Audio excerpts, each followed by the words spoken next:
Hi everyone, hope you're doing well. Thank you so much for joining me for this video and welcome to Tarot by the Pines. I am your Llewellyn fangirl of a host for this channel.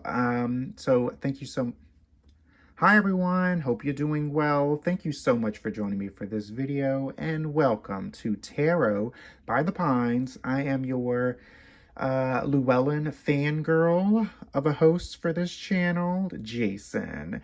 So this video is going to be the second installment in this series. The first video was all about the Llewellyn catalog for March and April of this year. This video is going to be very interesting, so I'm very excited to show this video to you. So without further ado, let's go ahead and get started. Ooh, this is gonna be good, folks. So this is going to be my top 7 Llewellyn decks in my library. And I say top 7 is because I only have 7 Llewellyn decks in my library. But that is the most decks from a publishing company that I do have in my library. So there's that. So let's go ahead and get started. So starting off, number 7 is the Cirque Du Tarot. This is also a deck by Lisa Robertson. So as with all Llewellyn decks that I have come across, they come in these beautiful, sturdy boxes. It's a production, honestly, folks. So it opens up with a magnetic clip here. It's going to have a ribbon to pull open with the wonderful full color guidebook, and then here are the cards. The ribbon is a necessary component when it comes to these boxes because they are so deep, so it'd be kind of hard to pull open the cards.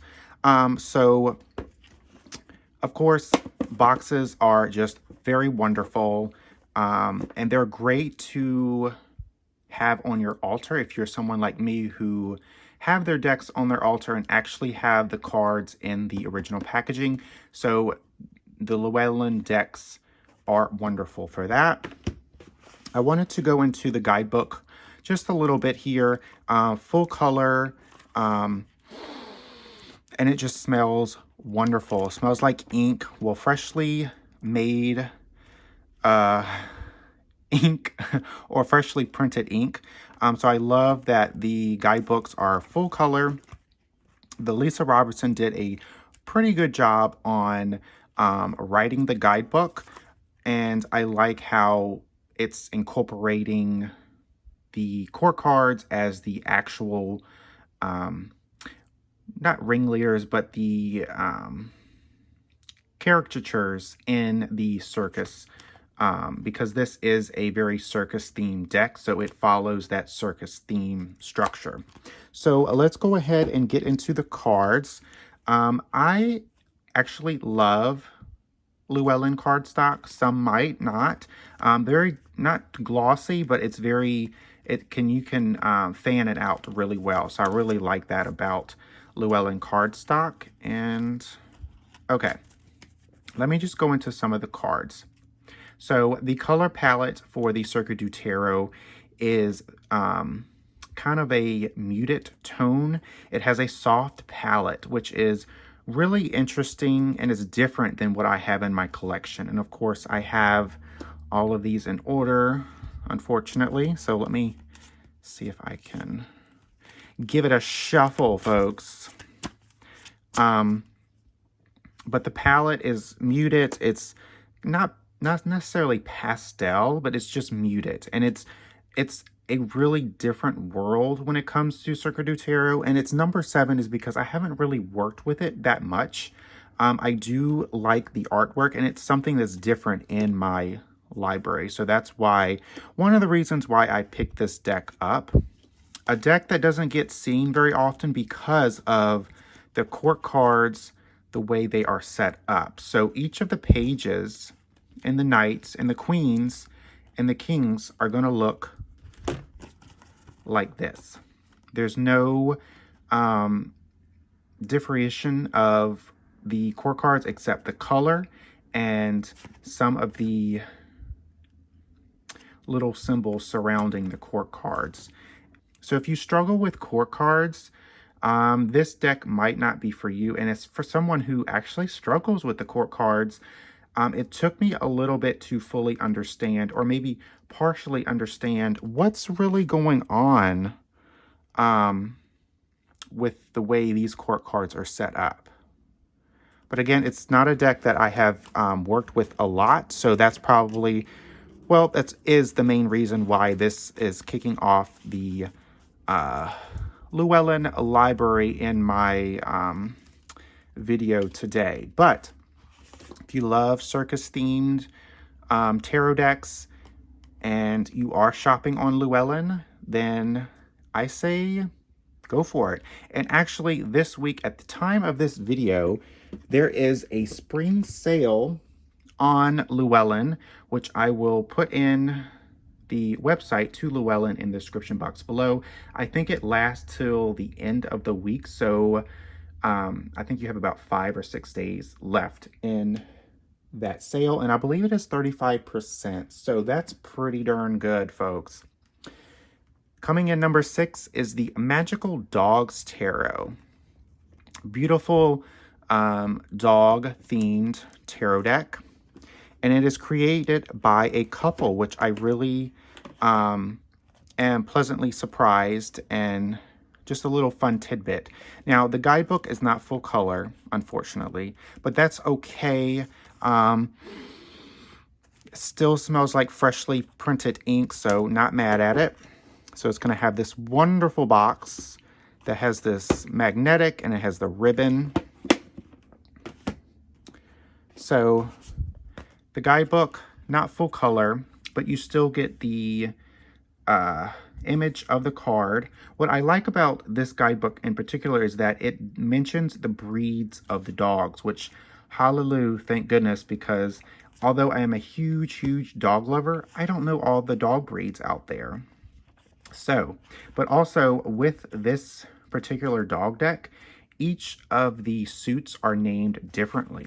So you're going to have cups as C's, which C here.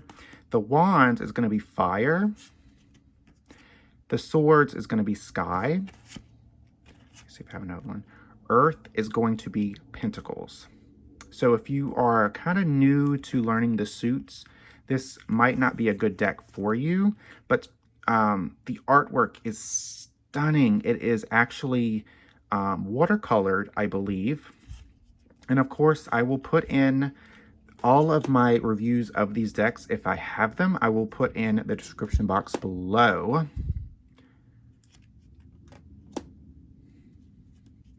While these suits are named differently in the court cards, pages are puppies. Oh Lord, I'm gonna mess this up. I think guardian is a knight.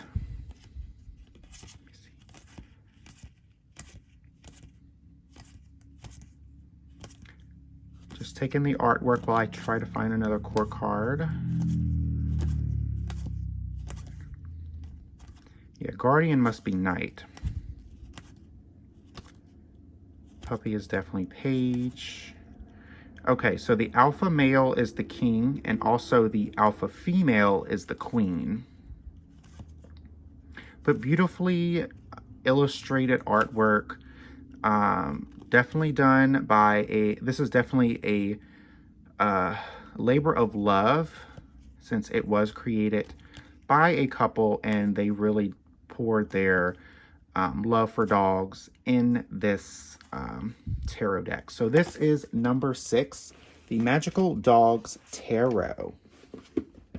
So going into the top 5, Tarot of the Owls. Now, I honestly, where's the ribbon? Where's the ribbon? There you go. There is the ribbon, folks.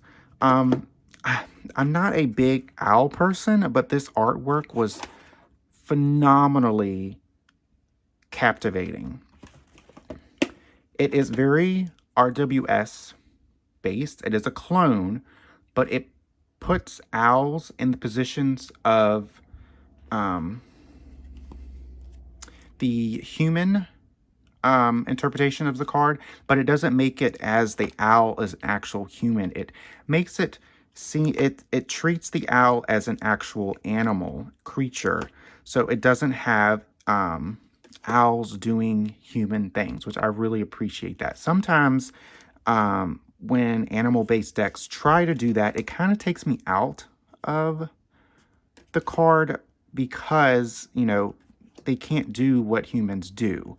But this artwork is just phenomenally stunning. It is by Elizabeth Alba, the art, and then the guidebook is by Pamela Shin. Now, you'll see Elizabeth Alba later in this video. If you know her, you know what's going to happen in this video. But the artwork is just stunning. The owls are cute, and each suit is separated by a different species of an owl. So I think the pentacle suit is the burrowing. Oh, you know what? I think it's on here. Okay, so the minor arcana is separated in the 4 suits. They're the great horn, the burrowing barn, the snowy owl, which is the swords. Great horn, burrowing. Oh wait, great horned, burrowing, barn, and snowy owl. So each of the suits have their own specific owl. So I really like that. And it's very easy to read. It's very RWS cloned, inspired, and it just has owls on it that aren't doing human things. So I really appreciate that about this deck. And Tarot of the Owls guidebook is full color. It has the full page of the card, which makes it easy to look at and just really get a sense of what you're seeing on the card. So going into number 4, folks, it is the Edgar Allan Poe Tarot. Now, usually, or initially, I wasn't going to put this deck so high because I'm not really called to it per se, but the guidebook really helps. I guess I should say I'm not a fanatic of Edgar Allan Poe's work. I am interested, but I'm not a fanatic. So I don't know all of the stories. I just know, of course, The Telltale Heart and the very popular ones. So the guidebook, written by Rose Wright, and it was illustrated by Eugene Smith, which I believe they also done a Llewellyn tarot deck as well that's very similar in artwork. I don't remember the name of the tarot deck though.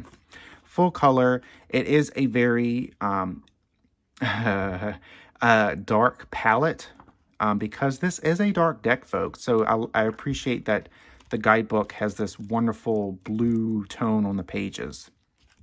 So for each of the tarot cards, it's going to be a Edgar Allan Poe focused story.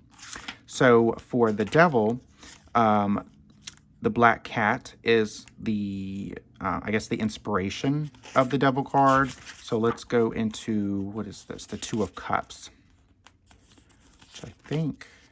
So in Edgar Allan Poe story, the Assignation, never heard of it. So again, I'm not a huge fanatic of Edgar Allan Poe stuff, but I am interested. So this deck definitely piqued my interest. So for the Four of Cups, the Mesmeric Revelation, it's just the reason why I put this deck high is because of this guidebook. Without this guidebook, you will not really understand the full story of the cards.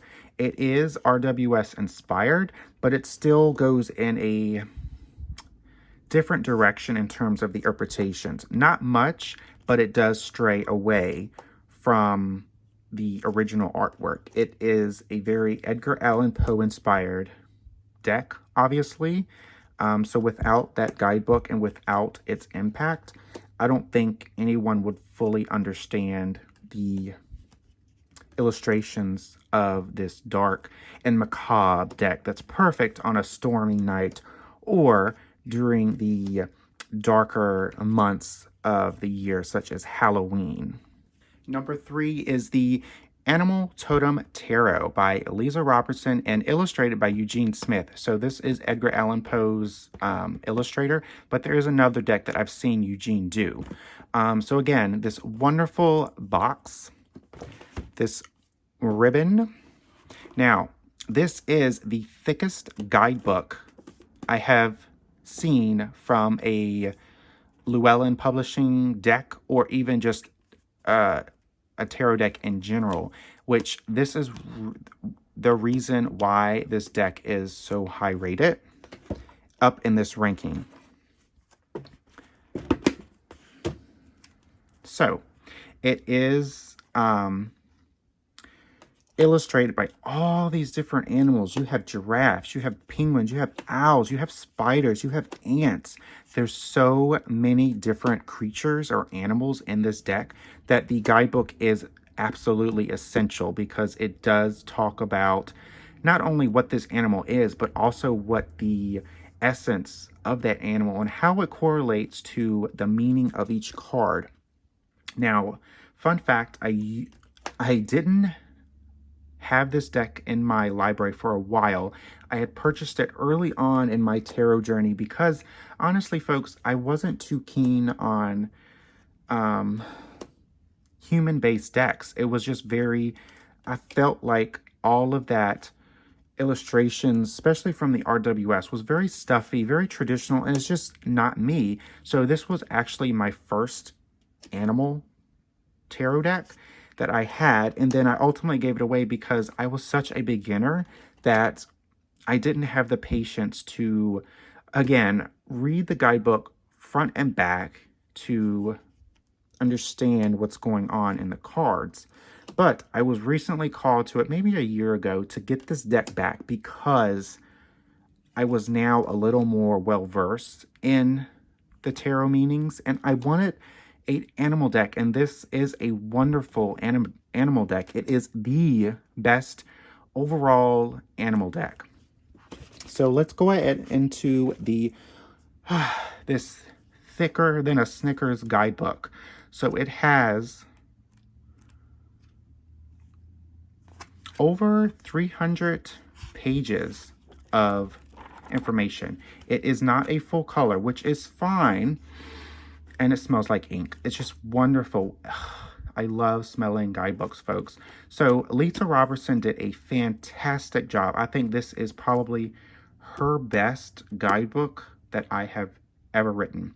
So going into a random card. So for the judgment, you get a full page of the card. You get a message from the actual animal, which in this case, the reindeer. And then here she goes into a little information about the reindeer. And then you go in here.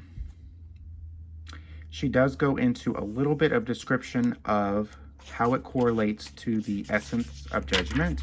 But the way this guidebook is set up, it has different meanings or different categories of the meanings of that card. So you can do, if you're doing business or career reading, you would jump to this little section here.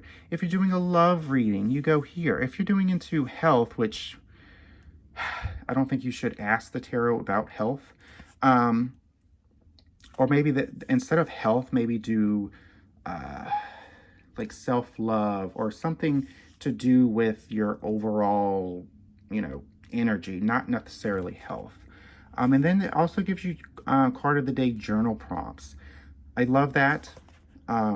It's just a whole lot of information about animals. And then also you get a section where you can write notes. So let's go into a minor arcana. So you get the same amount, full page. You get a message from the octopus, a little description of how it correlates to the essence of the Four of Cups, and then it categorizes different meanings based on the category. And of course, you get a big page of notes. So this is why this deck is rated high, because of this wonderful, thoroughly detailed guidebook. So folks, this is the top two, and honestly, this could go either way depending on my mood. So it's so hard to officially rank these, but if you know me, I think you already know number one, folks, but here is number two. It is the Trick or Treat Tarot. This is the definitive Halloween Trick or Treat Tarot deck out there. The guidebook is by Barbara Moore and illustrated by Jonathan Hunt. It was a pleasantly surprising deck.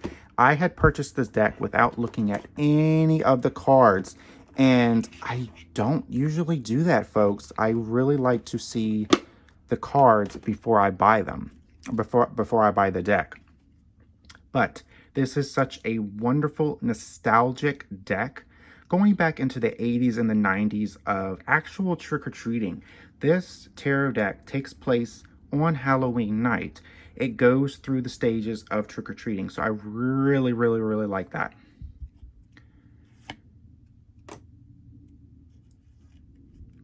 And this art style, it's a little bit on the cartoonish side, but I love the illustrations. And it features iconic movie characters. Here is the Munsters, the Addams Family. And honestly, folks, these interpretations are out of the box. It's interesting, and it makes reading tarot fun. It's a perfect deck for the darker season, Halloween, of course, but it's just a pleasantly fun deck to pick up and just see what you get. And you can just, if you're a big Halloween person that I am, my favorite sun card ever, I think you will get a kick out of this deck. It's it's tongue-in-cheeky or tongue-in-cheek. It's campy, it's humorous, and it's just a really entertaining ride, folks. So many different characters, so many different themes. It's just a blast to pick up and read with. It's really, honestly, say it here, it's the best Halloween tarot deck ever. Going into the book by Barbara Moore, if you are familiar with her work, you know that she does a phenomenal job. So you're getting full color and you're getting a full page, and it smells wonderful. So going into a minor arcana card, so you have a full page here. You have some information of a little description of what actually is going on, which I really appreciate that, because this is just like so wild, so disgusting. You kind of, even though you kind of know what's going on, you kind of want it in writing to make sure what you're seeing is very accurate. So I really like that. And then, of course, in the second paragraph, it talks about the essence of the card.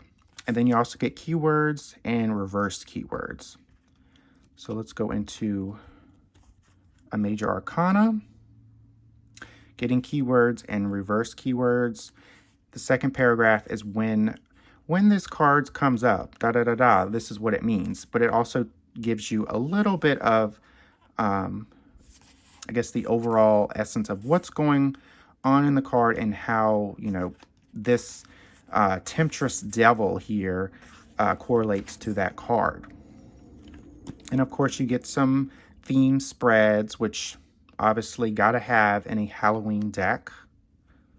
But yes, this is so much fun to read, so entertaining. Hocus Pocus, folks, even though it doesn't say Hocus Pocus, that is Hocus Pocus. I'm sorry. Love this deck.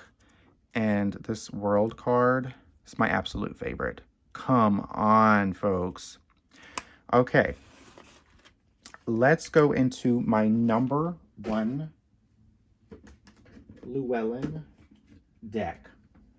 And it's no surprise, But between this one and the Trick or Treat, it really can go either way. But this is a deck that has been with me from the very beginning, and it's such a wonderful deck that actually helps me understand the court cards, or partially understand the court cards. So that gets brownie points. It is the Everyday Witch Tarot. I know folks are tired of hearing about my love for this deck, but it's honestly, this was my first human-based Llewellyn deck. So the Animal Totem Tarot was my first animal deck from Llewellyn. This was my first first human-based Llewellyn deck. I love how it is very Harry Pottery, but I'm not a big Harry Potter fan, folks. I'm really not. I'm more of the Lord of the Rings gal, but I love how fantasy this is, how fantastical. It's very wizardry, but it doesn't get too, what is the word? It's not too campy. It still packs quite a bit of a punch when it comes to tarot. It does not hold back, which I really like, but also it really kind of modernized things. So for the Temperance, you have that balance interpretation here. You have the sweets, and then you have these veggies. It's just the little details to make each card pop, and it just makes sense. There's so many emotions that you can get from these cards, and it really helps you kind of get the full interpretation of the card, like little details you can pick up. It's just, I just cannot say enough about this deck and how it has helped me in my tarot journey, and it makes me appreciate human-based tarot decks. So the guidebook. This was my first full-color guidebook from Llewellyn. Look at this. Look at this, folks. Look how pretty this is. So you get a full-color palette here. You get an image of the card, and then you get here like a, not an affirmation, but like kind of like a short sentence synopsis of what's going on. So for the Tower, chaos and destruction. Things go boom, folks. And then here, it's kind of like an overall synopsis of how Deborah Blake has written this guidebook. So the Tower, sometimes things have to crash and burn to make room for something new and better. And here, the way Deborah writes it, it's very easy to read. It's kind of humorous, and it's just wonderful. I love, love, love how Deborah makes this a blast to read. And then things to consider. It kind of gives you kind of like prompts of like how this card kind of relates to you or in your reading. So for the Tower, what new and positive things can rise out of the ashes of what you have lost? If you are in the midst of the mess, how can you da-da-da-da-da? And it gives you a little page for notes to write your notes. So go into a Minor Arcana card. You get the same thing.